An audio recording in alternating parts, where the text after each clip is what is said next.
So this is what I use to position frets on the fretboard. It's a fret position calculator from StuMac, and I will leave a link in the description. Basically all you have to do is fill up all the box. So here I put 22 frets, even though I knew this one would have either 19 or 20, which is actually 19 because of the length of the fretboard. The scale length, the inches or mil, depending what you're used to work with, and then it asks you what kind of instrument you want it for, so that takes into account the gauge of your frets and all of that. So you have a selection here, but here we're going to do mandolin, and then you calculate. And what that does, it gives you all the frets all the way up to 22, because that's what I asked for. And then from the nut, so you can go like from 1, 2, 3 and stuff, and then or the fret to fret distance, and that's measurements in between the frets. So the way I do it, I use a caliper. So because of that, I'm going always from the nut. And then what I do is, like, my first measurement is 1.207. So I would dial that in on the caliper.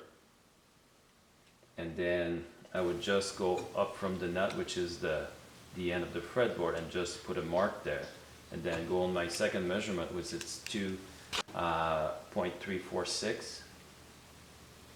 And repeat the same process here on the 2.346. So here I'm lining up my saw with the mark, and I also have the center line marked onto my jig, so I just have to line up the center line of the fretboard.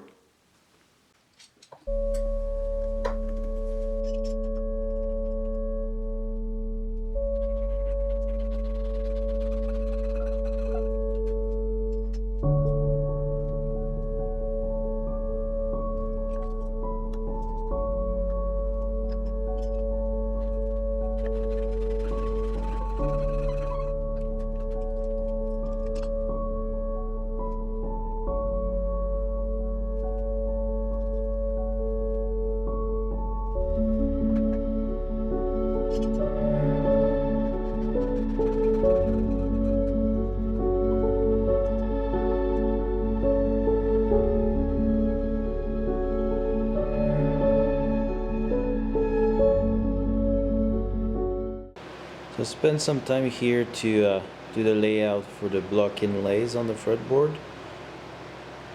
So I've added the dimensions onto the blueprint, and then I made a copy so I can use that one right now.